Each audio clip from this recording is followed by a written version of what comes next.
Bonjour, je vais vous parler du CCF en espagnol. Tout d'abord, je vais vous rappeler comment fonctionne l'épreuve. Vous avez une préparation qui dure 1 heure, donc vous entrez dans la salle, on vous donne un dossier qui fait en général 4 ou 5 pages, sur une destination, sur un voyage, etc. Et sur ce dossier, vous avez 2 tâches à effectuer en 1 heure. La première, c'est un écrit. Cette année, en première année, comme vous le savez, c'est une traduction-adaptation. Et la deuxième tâche, c'est un oral, où vous allez préparer une présentation en continu de la destination qui est sur le dossier, en fonction d'une consigne. Cette partie durera 6 ou 7 minutes lorsque vous ferez votre oral. Dans le dossier, si je prends le dossier Alcalá de Henares, qui est le premier que je vous ai donné la semaine dernière, la tâche 1, donc vous devez traduire train de Cervantes, et la tâche 2, vous travaillez dans un office de tourisme dans la communauté de Madrid, et vous renseignez une famille qui veut aller à Alcalá de Henares pour une journée. Voilà. Donc vous avez 1 heure pour préparer votre traduction plus votre oral. 2 conseils. Le premier, c'est ne passez pas plus de 20 minutes sur votre traduction pour avoir du temps vraiment pour préparer votre intervention orale. Et le deuxième conseil, c'est n'écrivez pas tout ce que vous allez dire à l'oral, vous n'avez pas le temps. En 1 heure au total, vous n'avez pas le temps d'écrire ce que vous allez dire pendant 6 ou 7 minutes. Voilà. D'où l'importance de la prise de notes. La deuxième partie de l'épreuve, c'est le passage, donc vous passez face à moi pendant 20 minutes. Ces 20 minutes sont divisées en 3 parties, qui vont durer entre 5 et 8 minutes chacune, on va dire. La première partie, c'est on va essayer ensemble d'améliorer votre traduction. Cette partie-là, elle est en français. La deuxième partie, c'est vous qui faites votre présentation en continu de la destination. Donc là, moi, je ne parle pas, c'est vous qui parlez tout seul. Et qui me présentez votre destination. Et la troisième partie, c'est l'entretien avec le jury, donc l'entretien avec moi. Sur cette troisième partie, je commencerai par vous faire préciser ce que vous n'avez pas dit du dossier. On n'attend pas de vous que vous connaissiez le dossier sur le bout des doigts, on sait que c'est pas possible en 1 heure. Par contre, vous devez être capable de localiser l'information rapidement. Par exemple, sur le dossier de Alcalá de Henares, si je vous demande dans la partie de l'entretien, si je vous demande « Cómo puedo ir a Alcalá desde Madrid ?», vous savez que à la page 2, vous avez toutes les informations sur les moyens de transport pour aller dans la ville. Et j'en profite pour vous dire aussi que la traduction, souvent vous aide aussi dans la tâche 2, dans l'oral. Par exemple, là, vous pouvez me présenter donc les différents moyens de transport pour aller à Alcalá. Vous avez les bus, les trains, les taxis, et vous pouvez aussi me parler de ce train de Cervantes, que vous avez traduit juste avant. Ensuite, là, on parle pas trop de la tâche 1, puisque bon, c'est une traduction-adaptation, il n'y a pas grand-chose à dire, on en a déjà parlé. Par contre, la tâche 2, comment vous pouvez faire pour optimiser? La première chose, c'est bien lire la consigne, et surligner ou souligner ce qui est important dans la consigne. Alors, la situation, ici, vous travaillez dans un office de tourisme dans la communauté de Madrid. La deuxième chose, c'est que le type de client, bon là, c'est une famille de Séville qui est à Madrid, enfin, ou dans la communauté de Madrid, puisqu'ils sont dans votre office de tourisme. Et la troisième chose, c'est les attentes de vos clients. Ici, c'est des clients qui veulent aller pour une journée à Alcalá. Vous pouvez avoir différents types d'attentes. On peut vous dire des gens qui aiment beaucoup la culture ou qui aiment beaucoup la nature.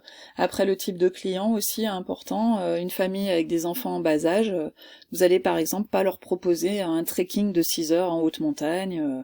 Bon voilà, des choses comme ça, ou une sortie dans les bars le soir avec des bébés, etc. Donc faites attention, vous devez adapter votre offre à vos clients.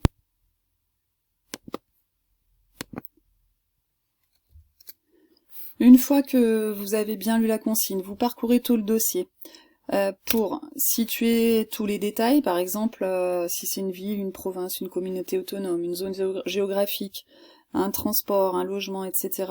Vous regardez tout ce que vous avez dans votre dossier. N'oubliez pas les photos ou les images, elles sont vraiment importantes. Pour exploiter correctement votre dossier, je vous conseille de surligner, d'utiliser 3 ou 4 surligneurs et de prendre un code couleur. Par exemple, dans le dossier de Alcalá, vous avez, je dirais, 3 parties. La partie transport, comment aller à Alcalá de Madrid, d'accord? Donc vous prendriez une couleur par exemple pour ça. La partie présentation générale de la ville, qui est la page 3. Et la partie attrait touristique particulier de la ville, donc l'université et le musée Cervantes, qui serait la troisième couleur que vous utiliseriez. Souvent dans les dossiers, vous avez une région et avec, par exemple, les activités sportives, les activités de nature et les activités culturelles. Voilà, vous pouvez prendre différentes couleurs suivant ce que vous avez. Et pour terminer, je vous rappelle donc que vous n'aurez pas le temps de tout noter, donc et de tout d'écrire tout ce que vous voulez dire à l'oral. Donc travaillez bien sur la prise de notes. Voilà. Le plan de votre présentation orale, si vous savez pas trop comment faire pour tenir 6 ou 7 minutes, voici des détails. D'abord, vous allez commencer par reformuler la demande de vos clients ou des gens qui sont en face de vous. Donc dans le cas de Alcalá de Henares, je reprends, donc vous pouvez dire vous êtes une famille de Madrid, vous êtes dans la communauté de Madrid et vous voulez visiter la ville de Alcalá de Henares en un jour. Comme ça, moi, vous me montrez que vous avez bien compris la consigne, et vous, ça vous donne une ligne de conduite et un fil conducteur pour toute votre présentation aussi. Quand vous avez plusieurs options, vous pouvez les proposer. Là, je pense ici dans ce dossier, les options différentes que vous avez, c'est pour le transport pour aller sur place. Donc n'hésitez pas à proposer les différentes options. Parfois, si c'est une croisière, vous pouvez avoir différentes durées, etc. Voilà, ça dépend. Des fois, vous n'avez pas de différentes options, ça dépend des dossiers. Ensuite, vous allez faire une présentation générale sur le lieu, attrayante si possible. Elle peut être plus ou moins courte, ça dépend des détails que vous avez dans le dossier. Je dis le lieu, mais ça peut être une croisière ou autre. Et enfin, vous allez faire, avant-dernière partie, vous allez faire une présentation attrayante et ordonnée des activités que vos clients peuvent faire. Je vous rappelle que les activités doivent être adaptées à la clientèle. Ça on l'a déjà dit. Ça sera la partie normalement la plus longue de votre intervention. Et enfin, cette fois, oui, vous faites une conclusion, une petite conclusion, où vous allez peut-être synthétiser en 1 ou 2 phrases l'essentiel de votre développement. Si je reprends le dossier de Alcalá, qu'est-ce que c'est que l'essentiel? C'est dans cette ville, vous pourrez visiter l'université et le musée, pour le dire de manière très schématique. Et puis, vous invitez les personnes à poser des questions, à revenir, etc. Voilà pour votre présentation orale.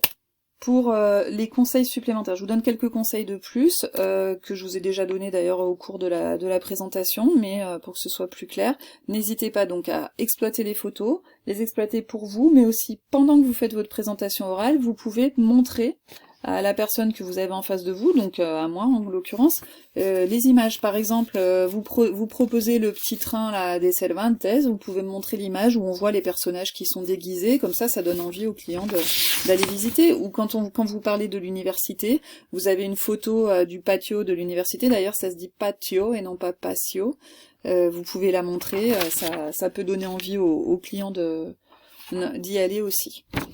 Deuxième conseil, utilisez les formules qu'on a vues en classe. Je vous ai donné une petite feuille, une demi-page sur, je crois que le titre c'est A diálogo en agencia de viajes, où vous avez des phrases pour présenter, pour reformuler, pour proposer des choses, etc. Tout ça, n'hésitez pas à l'utiliser. Par exemple, dans votre conclusion, vous allez pouvoir dire n'hésitez pas à me poser des questions, à revenir, à m'appeler si vous avez besoin, etc. Tout ça, c'est des formules que nous avons vues en classe. Utilisez bien le usted ou le ustedes, donc vous voyez là où les personnes qui sont en face de vous. Usted pour une personne que vous voyez, avec la 3e personne du singulier, et ustedes pour plusieurs personnes que vous voyez, avec la 3e personne du pluriel. Utilisez aussi le futur puisque vous êtes en train de proposer quelque chose, votre client peut ainsi se projeter et vous pouvez aussi le faire rêver en lui parlant au futur. Vous ferez ceci, vous visiterez cela. Donc entre parenthèses, je vous ai mis des exemples de verbes au futur que vous pouvez utiliser à la troisième personne du singulier, usted, ou à la troisième du pluriel. Visitará, usted, et visitarán, ustedes, par exemple. Ne laissez pas de blanc dans la traduction. Je vous rappelle donc que c'est une adaptation, c'est-à-dire vous ne devez pas connaître tous les mots, c'est normal, mais par contre reformulez, et si vous savez pas comment dire et que ça vous empêche de faire la phrase, vous laissez tomber, il vaut mieux plutôt que de laisser des blancs.